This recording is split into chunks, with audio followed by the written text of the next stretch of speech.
ನಮಸ್ಕಾರ, ನಾನು ದೀಕ್ಷಾ Bangera. Digital planet presents ಇಂದು ಮಧ್ಯಾಹ್ನಕ್ಕೆ ಸ್ವಾಗತ. Powered by Malabar golden diamonds, forks wagon Mangaluru. ಇದೀಗ ಸುದ್ದಿಯ ವಿವರ.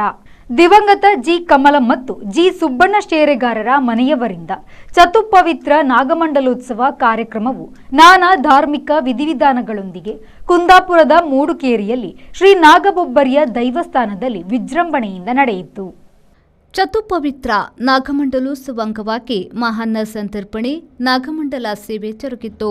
ಸಾವಿರಾರು ಸಂಖ್ಯೆಯಲ್ಲಿ ಭಕ್ತರು ಕ್ಷೇತ್ರಕ್ಕೆ ಆಗಮಿಸಿ ಶ್ರೀದೇವರ ಪ್ರಸಾದವನ್ನು ಸ್ವೀಕಾರ ಮಾಡಿದ್ರು. ಶೃಂಗೇರಿ ಶ್ರೀ ಶಾರದಾ ಪೀಠದ ಪ್ರಾಂತೀಯ ಧರ್ಮಾಧಿಕಾರಿಗಳಾದ ವೇದಮೂರ್ತಿ ಬಿ ಲೋಕೇಶ್ ಅಡಿಗ ಬಡಾಕೆರೆಯವರು ನಾಗದರ್ಶನ ಸೇವೆಯನ್ನ ನೆರವೇರಿಸಿದ್ರು. ಅಸಂಖ್ಯಾತ ಭಕ್ತರು ಮಂಡಲ ಸೇವೆಯನ್ನ ಕಣ್ತುಂಬಿಕೊಂಡ್ರು. ಹೂ ಹಣ್ಣು ಹಂಪಲುಗಳಿಂದ ಮಂಡಲದ ಚಪ್ಪರವನ್ನು ಸಿಂಗಾರ ಮಾಡಲಾಗಿತ್ತು. ನಾರಾಯಣ ಹೊಳ್ಳರು ಧಾರ್ಮಿಕ ಕಾರ್ಯಕ್ರಮಗಳನ್ನು ನಡೆಸಿಕೊಟ್ಟರು. ಅಂಪರು ಸರ್ವೋತ್ತಮ ವೈದ್ಯರು ಮತ್ತು ಬಳಗದವರಿಂದ ಮಂಡಲ ಸೇವೆ ಜರುಗಿತ್ತು. ಜಿ ಸುಬ್ಬಣ್ಣ ಶೇರೆಗಾರರು ನಿವೇದಿಸಿಕೊಂಡಿದ್ದ ಚತುಪವಿತ್ರ ನಾಗಮಂಡಲ ಸೇವೆ ಅದ್ದೂರಿಯಾಗಿ ಸಂಪನ್ನಗೊಂಡಿತ್ತು. ಈ ಸಂದರ್ಭದಲ್ಲಿ ಸೇವಾಕರ್ತರ ಕುಟುಂಬಸ್ಥರು, ಊರ ಪರವೂರ ಭಕ್ತರು ಉಪಸ್ಥಿತರಿದ್ದರು. ಚತುಪವಿತ್ರ ನಾಗಮಂಡಲ ಸೇವೆಯ ಅಂಗವಾಗಿ ಹೊರೆಕಾಣಿಕೆ ಸಮರ್ಪಣೆ, ಚಪ್ಪರ ಮುಹೂರ್ತ ಕಾರ್ಯಕ್ರಮ ನಡೆಯಿತು. ನಮಸ್ತಸ್ಮೈ ಪಿನಾಕಿನೇ ಆದಿ ಮಧ್ಯಾಂತರೂಪಾಯ ಮೃತ್ಯುನಾಶಂ ಕರೋತು ಮೇ.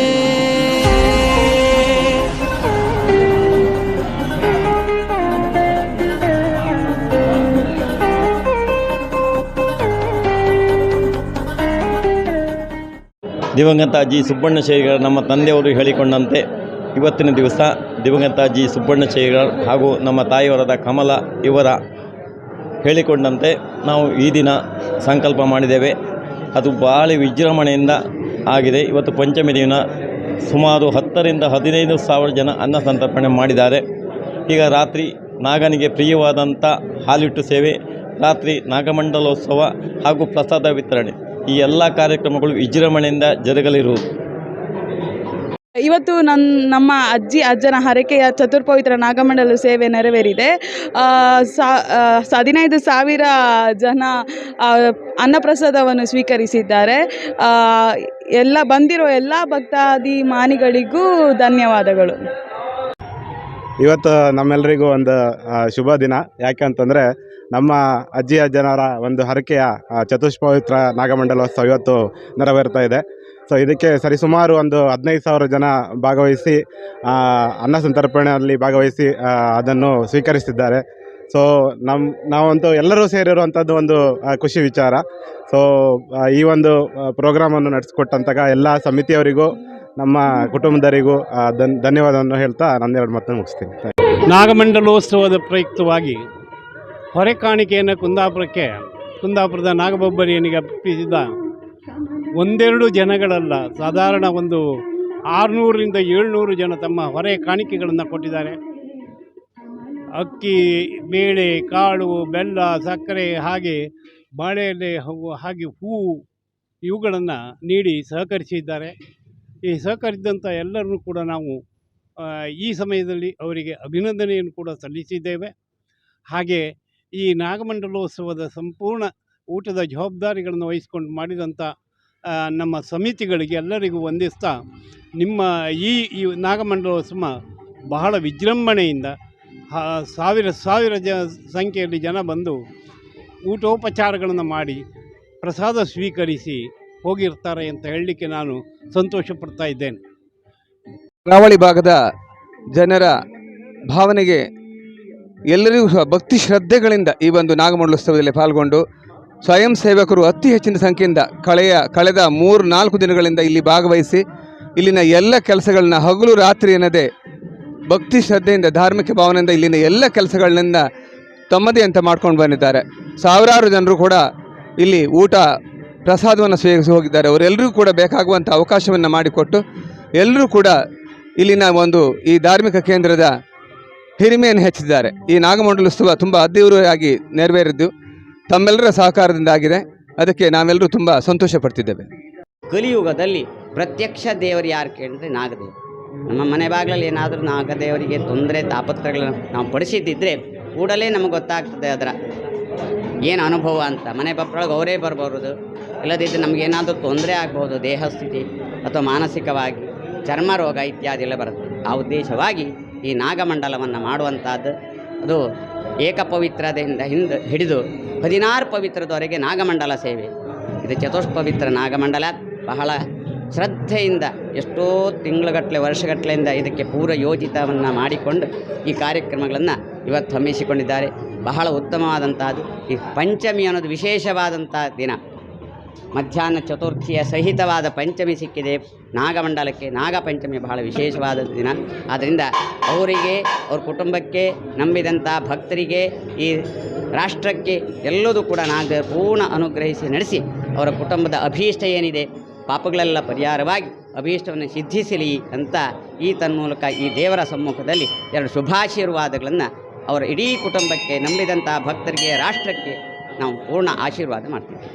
ದಿನ ಈ ನಾಗಬೊಬ್ಬರಿಯ ದೇವಸ್ಥಾನ ಕಾಸಾನ್ಮಕ್ಕಿ ಮೀನು ಮಾರ್ಕೆಟ್ ರಸ್ತೆ ದಿವಂಗತ ಸುಬ್ಬಣ್ಣ ಶೇರಿಗಾರರು ಹಾಗೂ ದಿವಂಗತ ಕಮಲ ಶೇರಿಗಾರವರ ಕುಟುಂಬದ ಪ್ರಯುಕ್ತ ಚತುಷ್ಪವಿತ್ರ ನಾಗಮಂಡಲ ಮಹೋತ್ಸವ ಇನ್ನೇನು ಕೆಲವು ಕ್ಷಣಗಳಲ್ಲಿ ಅದ್ಧೂರಿಯಾಗಿ ಪ್ರಾರಂಭ ಆಗಲಿದೆ. ಆ ನಾಗಮಂಡಲ ಪ್ರಯುಕ್ತ ನಿರಂತರವಾಗಿ 4 ದಿನಗಳಿಂದ ಧಾರ್ಮಿಕ ಕಾರ್ಯಕ್ರಮಗಳು ಈ ಕ್ಷೇತ್ರ ನಡೀತಾ ಇದೆ.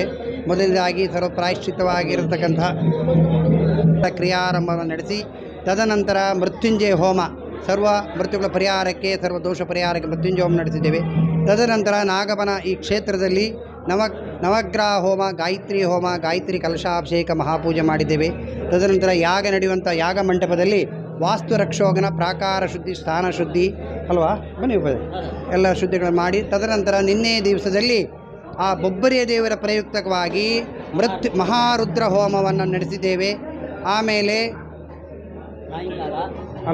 ಮತ್ತೇನು ಮಾಡುತ್ತೆ ನಾವು ಕಾರ್ಯಕ್ರಮ ಪ್ರಾಯಶ್ಚಿತ್ತವಾಗಿರ್ತಕ್ಕಂಥ ತಿಲಹೋಮ, ಸಂಜೆಯ ದಿವಸದಲ್ಲಿ ಆಶ್ಲೇಷ ಬಲಿ ಪಿಂಡ ಪ್ರದಾನ, ಉದ್ಯಾಪನ ಹೋಮ ಹಾಗೂ ಬೊಬ್ಬರಿನಿಗೆ ಪಂಚವಿಂಶತಿ ಕಲಶಾಭಿಷೇಕ ಅಧಿವಾಸ ಪೂಜೆ ನಡೆಸಿ ಇವತ್ತಿನ ದಿವಸ ಬೆಳಿಗ್ಗೆಯಲ್ಲಿ ಆಶ್ಲೇಷಾಬಲಿ ಉದ್ಯಾಪನ ಹೋಮ, ನಾಗದೇವರಿಗೆ ಪಂಚವಿಂಶತಿ ಬ್ರಹ್ಮ ಕಲಶಾಭಿಷೇಕ, ಪ್ರಧಾನ ಹೋಮ, ಪೌಮಾನ ಹೋಮ, ತಿಲಹೋಮ ಇತ್ಯಾದಿಗಳು ನಡೆಸಿ ನಾಗ ಸಂದರ್ಶನವನ್ನು 10:30 ಗಂಟೆಗೆ ನಾಗ ಸಂದರ್ಶನ ಉಂಟು ಮಾಡಿಕೊಂಡು ತದನಂತರ ಪಲ್ಲ ಪೂಜೆ ನಡೆಸಿ ಬ್ರಾಹ್ಮಣರ ಅನ್ನ ಸಂತರ್ಪಣೆ, ಮಹಾ ಅನ್ನ ಸಂತರ್ಪಣೆ ಸಾಧಾರಣ 10ರಿಂದ 15,000 ಜನರ ಸಂಖ್ಯೆಯಲ್ಲಿ ಅನ್ನ ಸಂತರ್ಪಣೆ ನಡೆದಿದೆ. ಈಗ ಕೆಲವೇ ಕ್ಷಣಗಳಲ್ಲಿ ಈ ಸನ್ನಿಧಾನದಲ್ಲಿ ಹಾಲಿಟ್ಟು ಸೇವೆ ನಡೆದು ತದನಂತರ ನಾಗಮಂಡಲದಲ್ಲಿ ಚತುಷ್ಪವಿತ್ರ ನಾಗಮಂಡಲ ಮಹೋತ್ಸವ ಡಮರು ಸೇವೆ ವೈಭವದಿಂದ ನಡೆಯಲಿಕ್ಕಿದೆ. ಎಲ್ಲ ಭಕ್ತಾಭಿಮಾನಿಗಳು ಅದಕ್ಕೆ ಸಹಕರಿಸಿ ಪ್ರಸಾದವನ್ನು ಸ್ವೀಕರಿಸಿ ಶ್ರೀ ನಾಗದೇವರ ಕೃಪೆಗೆ ಪಾತ್ರರಾಗಬೇಕಂತ ಹೇಳಿ ದಿವಂಗತ ಗೇಣು ಸುಬ್ಬಣ್ಣ ಶೇರಿಗಾರು ಹಾಗೂ ದಿವಂಗತ ಕಮಲ ಅವರ ಕುಟುಂಬದ ಸದಸ್ಯರು ವಿನಂತಿ ಮಾಡಿಕೊಳ್ತಾ ಇದ್ದಾರೆ. JP Badakere, V4 news, Painthur. ಗಡಿ ಪ್ರದೇಶದಲ್ಲಿ ಶೈಕ್ಷಣಿಕ ಕ್ಷೇತ್ರದಲ್ಲಿ ವಿದ್ಯಾರ್ಥಿಗಳಿಗೆ ವರದಾನವಾಗುತ್ತಿರುವ ಕುಂಜತ್ತೂರು ಪೀಸ್ ಕ್ರಿಯೇಟಿವ್ ಶಾಲೆ ಕೆಜಿ ತರಗತಿಯಿಂದ 2ನೇ ತರಗತಿಯವರೆಗಿನ ವಿದ್ಯಾರ್ಥಿಗಳು ಮಂಜೇಶ್ವರ ಪೊಲೀಸ್ ಠಾಣೆಗೆ ಶೈಕ್ಷಣಿಕ ಭೇಟಿ ನೀಡಿದರು. ಶಾಲಾ ಪ್ರಾಂಶುಪಾಲರಾದ ಅಬ್ದುಲ್ ಖಾದರ್ ಅವರ ನೇತೃತ್ವದಲ್ಲಿ ನಡೆದ ಈ ಪ್ರವಾಸವು ವಿದ್ಯಾರ್ಥಿಗಳಿಗೆ ಕಾನೂನು ವ್ಯವಸ್ಥೆಯ ಕುರಿತು ಪ್ರಾಥಮಿಕ ಅರಿವು ನೀಡುವ ಉದ್ದೇಶ ಹೊಂದಿತ್ತು. ಮಂಜೇಶ್ವರ ಠಾಣಾಧಿಕಾರಿ ಅನೂಪ್, ಎಸ್ಐ ರತೀಶ್ ಕೆಜಿ ವಿದ್ಯಾರ್ಥಿಗಳನ್ನು ಬರಮಾಡಿಕೊಂಡರು. ಪೊಲೀಸ್ ಸಿಬ್ಬಂದಿ ಬೈಜು ಕೆಸಿ ಹಾಗೂ ಜನಮೈತ್ರಿ ಪೊಲೀಸ್ ಅಧಿಕಾರಿ ಮಧು ವಿದ್ಯಾರ್ಥಿಗಳಿಗೆ ಮಾಹಿತಿ ನೀಡಿದರು. ಮಕ್ಕಳು ಪೊಲೀಸ್ ಅಧಿಕಾರಿಗಳೊಂದಿಗೆ ಸಂವಾದ ನಡೆಸಿ ಠಾಣೆಯ ಕಾರ್ಯವಿಧಾನಗಳ ಬಗ್ಗೆ ತಿಳಿಯಲು ಅವಕಾಶವಾಯಿತು. ಅವರಿಗೆ ಕಾನೂನು, ಸಂಚಾರ ನಿಯಮಗಳು ಮತ್ತು ಪೊಲೀಸ್ ಠಾಣೆಯ ಕರ್ತವ್ಯಗಳ ಬಗ್ಗೆ ವಿವರಿಸಲಾಯಿತು. ಮಂಜೇಶ್ವರ ಠಾಣೆಯ ಪೊಲೀಸರ ಸಮರ್ಪಿತ ಸ್ಪಂದನೆ ಮತ್ತು ಮಕ್ಕಳೊಂದಿಗೆ ಮಾಡಿದ ಸಮಾಲೋಚನೆ ಪ್ರೇರಣಾದಾಯಕವಾಗಿತ್ತು. ಠಾಣೆಯಲ್ಲಿ ಏನೆಲ್ಲ ನಡೆಯುತ್ತಿದೆ, ದೂರುಗಳನ್ನು ಹೇಗೆ ದಾಖಲಿಸಬಹುದು, ಸಮಾಜದಲ್ಲಿ ತಪ್ಪುಗಳನ್ನು ಮಾಡಿದವರನ್ನು ಪೊಲೀಸರು ಹೇಗೆ ಪತ್ತೆ ಹಚ್ಚುತ್ತಾರೆ ಎಂಬುದರ ಬಗ್ಗೆ ಮಾಹಿತಿ ನೀಡುವ ಜೊತೆಯಾಗಿ ವಿವಿಧ ರೀತಿಯ ಬಂದೂಕುಗಳು, ಪ್ರತಿಭಟನಾ ನಿರತರ ವಿರುದ್ಧ ಪ್ರಯೋಗಿಸುವ ಅಶ್ರುವಾಯು ಸೇರಿದಂತೆ ಹಲವು ರೀತಿಯ ಸಾಮಗ್ರಿಗಳನ್ನು ತೋರ್ಪಡಿಸಿ ವಿದ್ಯಾರ್ಥಿಗಳಿಗೆ ಮಾಹಿತಿ ನೀಡಿದರು.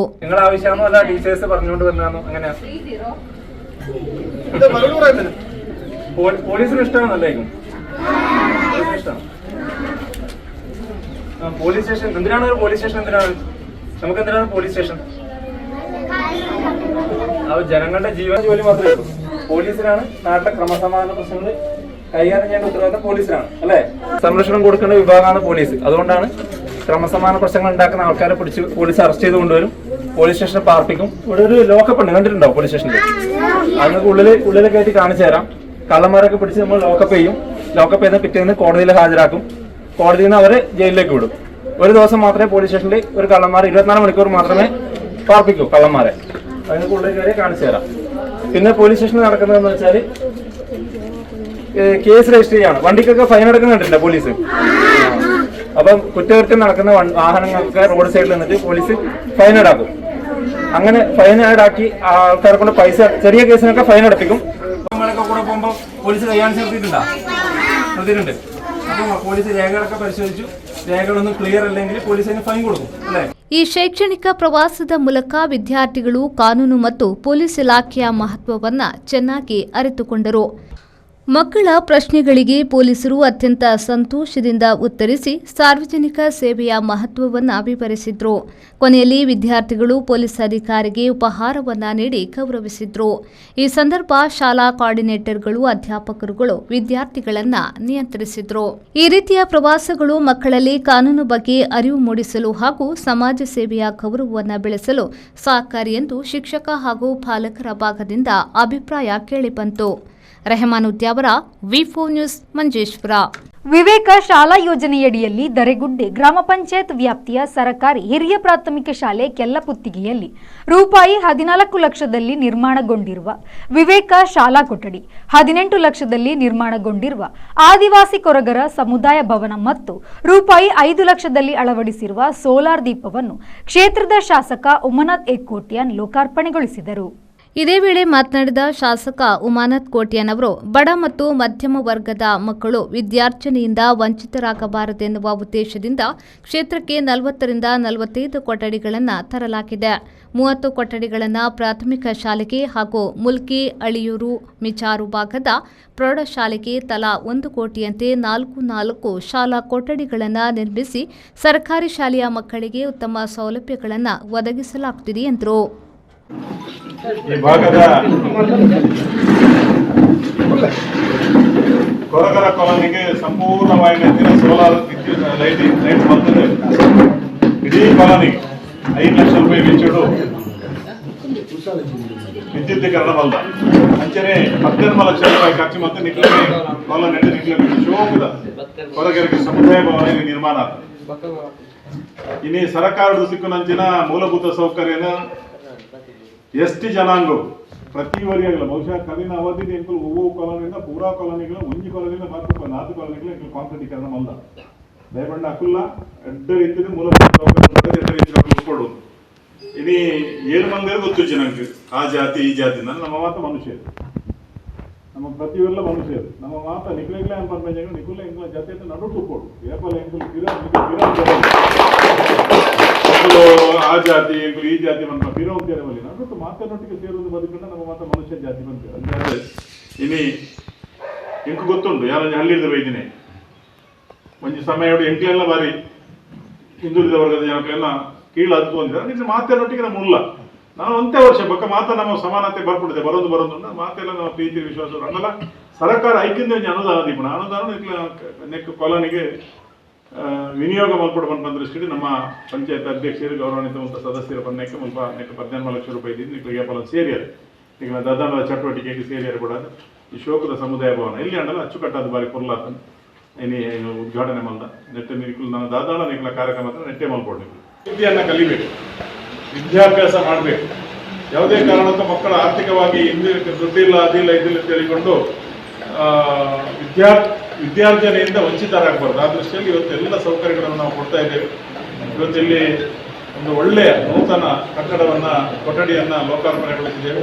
ನಮ್ಮೆಲ್ಲ ಮಕ್ಕಳಿಗೆ ಪೋಷಕರು ಮತ್ತು ಶಿಕ್ಷಕರ ಜವಾಬ್ದಾರಿಯನ್ನು ತೆಗೆದುಕೊಂಡು ಎಲ್ಲ ವಿದ್ಯಾರ್ಥಿಗಳನ್ನು ಒಳ್ಳೆಯ ರೀತಿಯಿಂದ ವಿದ್ಯೆಯನ್ನು ಅವರಿಗೆ ಕಲಿಸಬೇಕು. ಕಾರಣ ನಮ್ಮ ಮಕ್ಕಳನ್ನೆಲ್ಲ ನಾವು ಪೇಟೆಗೆ ಮತ್ತು ಆಂಗ್ಲ ಮಾಧ್ಯಮಕ್ಕೆ ಕಳಿಸ್ತೇವೆ. ಆಂಗ್ಲ ಮಾಧ್ಯಮ ಇವತ್ತು ಅನಿವಾರ್ಯ, ಬೇಕು ಅಂತ ಖಂಡಿತವಾಗಿ ಬೇಕು, ಬೇಡ ಅಂತಲ್ಲ. ಅಂದರೆ ಈ ಸರ್ಕಾರಿ ಶಾಲೆಗೆ ಬರುವ ಮಕ್ಕಳು ಯಾರು ಅಂತ ಕೇಳಿದ್ರೆ ನಮ್ಮಂಥ ಮಧ್ಯಮ ವರ್ಗ ಮತ್ತು ಅದಕ್ಕಿಂತಲೂ ಕೆಳಗಿನ ಪಾಪ ಆರ್ಥಿಕವಾಗಿ ಹಿಂದುಳಿದ ವರ್ಗದ ಮಕ್ಕಳು. ಅವರಿಗೆ ಯಾವುದೇ ರೀತಿಯ ಮೂಲಭೂತ ಸೌಕರ್ಯದಲ್ಲಿ ಕೊರತೆ ಆಗಬಾರ್ದು ಎಂಬ ದೃಷ್ಟಿಯಿಂದ ಇವತ್ತು ಕೊಠಡಿಗಳನ್ನು ಇರ್ಬೋದು. ನೋಡಿ, ಫ್ಯಾನ್, ಒಳ್ಳೆ ಫ್ಯಾನ್ ಇರ್ತದೆ ಮಕ್ಕಳಿಗೆ, ಒಳ್ಳೆಯ ನೆಲ, ಕೂತ್ಕೊಳ್ಳಿಕ್ಕೆ ಬೆಂಚು. ನಮಗೆಲ್ಲ ಬಹುಶಃ ಒಂದು 5ನೇ ಕ್ಲಾಸ್ನವರೆಗೆ ನೆಲದಲ್ಲೇ ಕೂತದ್ದು ನಾವೆಲ್ಲ ಕಲಿಯುವಾಗ. ನಿಮಗೂ ಸಹ ಶಿಕ್ಷಕರಿಗೆ ಸಹ ಗೊತ್ತಿರಲಿಕ್ಕಿಲ್ಲ. ನಾವೆಲ್ಲ ಕೂತಾಗ ಮರದ ಅಡಿಯಲ್ಲಿ, ಮಣ್ಣಿನ ನೆಲದಲ್ಲಿ, ಫ್ಯಾನ್ ಬಿಡಿ, ಕೂತ್ಕೊಳ್ಳಿಕ್ಕೆ ಬೆಂಚ್ ಇರಲಿಲ್ಲ. ಬಹುಶಃ 5ನೇ ಕ್ಲಾಸಿನ ಮೇಲೆ ಬೆಂಚ್ ಸಿಕ್ಕಿದೆ. ಪ್ರೌಢಶಾಲೆಗೆ ಸುಮಾರು 14 ಲಕ್ಷ ಒಂದು ಕೊಠಡಿಗೆ, PU ಮತ್ತು ಡಿಗ್ರಿ ಕಾಲೇಜುಗಳಿಗೆ ಸುಮಾರು 25 ಲಕ್ಷ ಒಂದು ಕೊಠಡಿ, ಅಳಿಯೂರಿಗೆ 1 ಕೋಟಿ ರೂಪಾಯಿಯ 4 ಕೊಠಡಿ, ವಿಜಯರಿಗೆ 1 ಕೋಟಿ ರೂಪಾಯಿಯ 4 ಕೊಠಡಿ, ಮುಲ್ಕಿಗೆ 1 ಕೋಟಿ ರೂಪಾಯಿಯ 4 ಕೊಠಡಿ. ಉಳಿದಂತೆ 30 ಕೊಠಡಿಗಳನ್ನು ಪ್ರಾಥಮಿಕ ಶಾಲೆಗಳಿಗೆ ಕೊಟ್ಟಿದ್ದೇವೆ. ಬಹುಶಃ ಇದು ಪ್ರಾರಂಭ ಆಗಿ ಉದ್ಘಾಟನೆ ಆಗೋದು ಸ್ವಲ್ಪ ತಡ ಆಯಿತು ಅಂತ ನಾನು ಭಾವಿಸ್ತೇನೆ. ತುಂಬ 1.5-2 ವರ್ಷ ಆಯಿತು ನಾನು ದುಡ್ಡು ಕೊಟ್ಟು. ಹಾಗಾಗಿ ಇವತ್ತು ಈ ಶಾಲೆಯಲ್ಲಿ ವಿದ್ಯಾರ್ಥಿಗಳ ಸಂಖ್ಯೆ ಬಹಳ ಕಮ್ಮಿ ಇದೆ ಅಂತ ನಮ್ಮ ಅಧ್ಯಾಪಕರನ್ನು ಮಾನ್ಯ ಶಾಸಕರು ಉದ್ಘಾಟನೆ ಮಾಡಿದ್ದಾರೆ. ನಮಗೆ ಶಾಲಾ ಕೊಠಡಿಯ ಭಾರಿ ಅವಶ್ಯಕತೆ ಇತ್ತು. ನಾವು ಆವಾಗ ಬೇಡಿಕೆ ಇಡ್ತಿದ್ದೆವು. ನಮ್ಮ ಗ್ರಾಮ ಪಂಚಾಯತಿಗೆ 2 ವಿವೇಕ ಕೊಠಡಿಯನ್ನು ಕೊಟ್ಟಿದ್ದಾರೆ. ಒಂದು ಬಣಪಿಲ ಶಾಲೆಗೆ, ಮತ್ತೊಂದು ಗೆಲ್ಲಪತಿಗೆ ಶಾಲೆಗೆ. ದರಗುಡ್ಡೆಗೆ ಕೊಠಡಿ ಕೊಡದಿದ್ದರೂ ನಮಗೊಂದು ಅಂಗನವಾಡಿ ಕಟ್ಟಡವನ್ನು 20 ಲಕ್ಷ ರೂಪಾಯಿ ಅಂಗನವಾಡಿ ಕಟ್ಟಡವನ್ನು ಕೊಟ್ಟಿದ್ದಾರೆ. ಹಾಗೆ 3 ಗ್ರಾಮಕ್ಕೆ ಸಮಾನವಾಗಿ ಅವರಿಗೆ ಬಂದಂಥ ಅನುದಾನವನ್ನು ನಮಗೆ ಕೊಟ್ಟು ನಾವು ಕೇಳಿದ್ದನ್ನು ಎಲ್ಲದನ್ನು ನಮಗೆ ನಮ್ಮ ಬೇಡಿಕೆಯನ್ನು ಈಡೇರಿಸಿದ್ದಾರೆ. ಇನ್ನೂ ಸಹ ನಮ್ಮ ಬೇಡಿಕೆ ಉಂಟು, ಅದನ್ನು ನೆರವೇರಿಸ್ತಾರೆ ಅಂತ ನಮ್ಮ ಭಾವನೆ. ಹಾಗೆ ಇವತ್ತು ಉದ್ಘಾಟನೆ ಮಾಡಿದಂಥ ಮಾನ್ಯ ಶಾಸಕರಿಗೆ ನನ್ನ ಅಭಿನಂದನೆಯನ್ನು ಸಲ್ಲಿಸುತ್ತಾ ನನ್ನ ದರೆಗುಡ್ಡೆ ಗ್ರಾಮ ಪಂಚಾಯತ್ ಅಧ್ಯಕ್ಷ ಅಶೋಕ್ ಶೆಟ್ಟಿ ಬೇಲೊಟ್ಟು ಸಭಾಧ್ಯಕ್ಷತೆ ವಹಿಸಿ ಮಾತನಾಡಿ, ನಮಗೆ ಶಾಲಾ ಕೊಠಡಿಯ ಅವಶ್ಯಕತೆ ಇದ್ದುದರಿಂದ ಶಾಸಕರಲ್ಲಿ ಮನವಿ ಮಾಡಿದ್ದೆವು. ಇದರಿಂದಾಗಿ ಪಂಚಾಯತ್ ವ್ಯಾಪ್ತಿಯ ಕೆಲ್ಲಪುತ್ತಿಗೆ ಮತ್ತು ಪಣಪಿಲ ಗ್ರಾಮಕ್ಕೆ 2 ವಿವೇಕ ಕೊಠಡಿ ಮತ್ತು ದರೆಗುಡ್ಡೆಗೆ ಅಂಗನವಾಡಿ ಕಟ್ಟಡವನ್ನು ನೀಡುವ ಮೂಲಕ 3 ಗ್ರಾಮಗಳಿಗೂ ಸಮಾನವಾಗಿ ಅಭಿವೃದ್ಧಿ ಕಾಮಗಾರಿಗಳನ್ನು ಹಂಚಿದ್ದಾರೆ. ಇನ್ನು ಹಲವಾರು ಬೇಡಿಕೆಗಳಿದ್ದು ಅದನ್ನು ನೆರವೇರಿಸುತ್ತಾರೆ ಎಂಬ ಭರವಸೆ ಇದೆ ಎಂದು ಹೇಳಿದರು. ಬಿಜೆಪಿ ಮುಖಂಡ ಕೆಪಿ ಜಗದೀಶ್ ಅಧಿಕಾರಿ, ದರೆಗುಡ್ಡೆ ಗ್ರಾಮ ಪಂಚಾಯತ್ನ ಪಂಚಾಯತ್ ಉಪಾಧ್ಯಕ್ಷೆ ನಳಿನಿ, ಸದಸ್ಯರಾದ ಮುನಿರಾಜ್ ಹೆಗ್ಡೆ, ತುಳಸಿ ಮೂಲ್ಯ, ದೀಕ್ಷಿತ್ ಪಣಪಿಲ, ಶಿಕ್ಷಣ ಇಲಾಖೆಯ ರಾಜೇಶ್ ಭಟ್, ಎಸ್ಟಿಎಂಸಿ ಅಧ್ಯಕ್ಷ ವೀರೇಂದ್ರ ಕೋಟ್ಯನ್, ಕಾರ್ಯದರ್ಶಿ ಸತ್ಯಭಾಮ, ಶಾಲಾ ಮುಖ್ಯೋಪಾಧ್ಯಾಯ ರಿಚರ್ಡ್ ಡಿಕುಸ್ತಾ, ಕೆಲಪುತ್ತಿಗೆ ಶಾಲಾಭಿವೃದ್ಧಿ ಸಮಿತಿ ಅಧ್ಯಕ್ಷ ವೀರೇಂದ್ರ ಕೋಟ್ಯನ್, ವಜ್ರನಾಭ ಹೆಗ್ಡೆ, ದೊಡ್ಡಮನಿ, ಗುತ್ತಿಗೆದಾರ ಪ್ರಶಾಂತ್ ಎಸ್ ಅಮೀನ್, ಆದಿವಾಸಿ ಕೊರಗ ಜನಾಂಗದ ಮುಖಂಡ ಕರಿಯಾ, ಪಕ್ಷದ ಕಾರ್ಯಕರ್ತರಾದ ಪ್ರಶಾಂತ್ ಕೋಟ್ಯನ್, ಪ್ರದೀಪ್ ಕೋಟ್ಯನ್, ರಾಜೇಶ್ ಉಪಸ್ಥಿತರಿದ್ದರು. ಪ್ರೇಮಶ್ರೀ, ವಿ4 ನ್ಯೂಸ್, ಮೂಡಬಿದ್ರೆ. ಮಲಯಾಳಂ ಚಿತ್ರರಂಗದ ನಾಯಕ ನಟರಾಗಿದ್ದ ಪ್ರೇಮ್ ನಜೀರ್ 400 ಹಿಟ್ ಮತ್ತು 50 ಬ್ಲಾಕ್ ಬಸ್ಟರ್ ಚಲನಚಿತ್ರ ನೀಡಿದ ಜಗತ್ತಿನ ಏಕೈಕ ನಟರಾಗಿದ್ದರು. ರಾಜೇಶ್ ಖನ್ನಾ, ಅಮಿತಾಬ್ ಬಚ್ಚನ್, ಶಾರುಖ್ ಖಾನ್, ರಜನಿಕಾಂತ್ ಇವರೆಲ್ಲ ಸುಮಾರು 50 ಹಿಟ್, 10ರಷ್ಟು ಬ್ಲಾಕ್ ಬಸ್ಟರ್ ನೀಡಿದವರಾಗಿದ್ದಾರೆ. ನಟಿಸಿದ ಚಿತ್ರ ಸಂಖ್ಯೆಯಂತೆ ಕನ್ನಡದ ರಾಜ್ಕುಮಾರ್ ಅವರ ಸಕ್ಸಸ್ ರೇಟ್ 92% ಇದ್ರೂ ಪ್ರಪಂಚದಲ್ಲಿ ಪ್ರೇಮ್ ನಜೀರ್ ಹಿಟ್ ಮತ್ತು ಒಟ್ಟು ಸಂಖ್ಯೆಯ ದಾಖಲೆಯನ್ನು ಯಾರೂ ಮುರಿಯುವುದು ಸಾಧ್ಯವಿಲ್ಲ. 1951ರಿಂದ ಮರಣ ಹೊಂದುವ 89ರ ನಡುವೆ ಅವರು 720 ಚಿತ್ರಗಳಲ್ಲಿ ನಟಿಸಿದ್ರು. ಇದು ನಾಯಕ ನಟನೊಬ್ಬನ ಗಿನ್ನಿಸ್ ದಾಖಲೆಯಾಗಿದೆ. ವರ್ಷಕ್ಕೆ 1-2 ಚಿತ್ರಕ್ಕೆ ಸುಸ್ತು. ಪ್ರೇಮ್ ನಜೀರ್ ನಟಿಸಿದ ತಲಾ 30 ಚಿತ್ರಗಳು 2 ಬಾರಿ ತೆರೆ ಕಂಡಿದ್ದವು. ವರ್ಷಕ್ಕೆ 20 ಅವರಿಗೆ ಮಾಮೂಲು. ಭಾರತದ ಮಹಾರಾಷ್ಟ್ರದ ಮಹಾಬಲೇಶ್ವರದಲ್ಲಿ ಪ್ರತಿ ವರ್ಷ ನಾನಾ ಕಡೆಯ ಜನರನ್ನು ಸೆಳೆಯುವ ಸ್ಟ್ರಾಬೆರಿ ಹಬ್ಬ ನಡೆಯುತ್ತದೆ. ಭಾರತದಲ್ಲಿ ಅಧಿಕ ಸ್ಟ್ರಾಬೆರಿ ಬೆಳೆಯುವ ಪ್ರದೇಶ ಎಂದರೆ ಮಹಾರಾಷ್ಟ್ರದ ಮಹಾಬಲೇಶ್ವರ. ಇಲ್ಲಿ ದೇಶದ ಸ್ಟ್ರಾಬೆರಿಯ 85% ಬೆಳೆಯಲಾಗ್ತದೆ. ಇಲ್ಲಿಂದ ಭಾರತದ ನಗರಗಳಿಗೆ ಅಲ್ಲದೆ ವಿದೇಶಗಳಿಗೂ ರಫ್ತಾಗ್ತದೆ. ಜಗತ್ತಿನಲ್ಲಿ ಅತಿ ಹೆಚ್ಚು ಸ್ಟ್ರಾಬೆರಿ ಬೆಳೆಯುವ ದೇಶವಾಗಿದೆ ಚೀನಾ. ವರ್ಷಕ್ಕೆ ಇಲ್ಲಿನ ರೈತರು 96 ಲಕ್ಷ ಟನ್ ಸ್ಟ್ರಾಬೆರಿ ಬೆಳೆಯುತ್ತಾರೆ. ಚೀನಾ, ಸ್ಪೇನ್, USA, ಕ್ಯಾಲಿಫೋರ್ನಿಯಾದ ಸ್ಟ್ರಾಬೆರಿಗಳು ಬಲು ರುಚಿ ರಸಭರಿತ ಎನ್ನಲಾಗಿದೆ.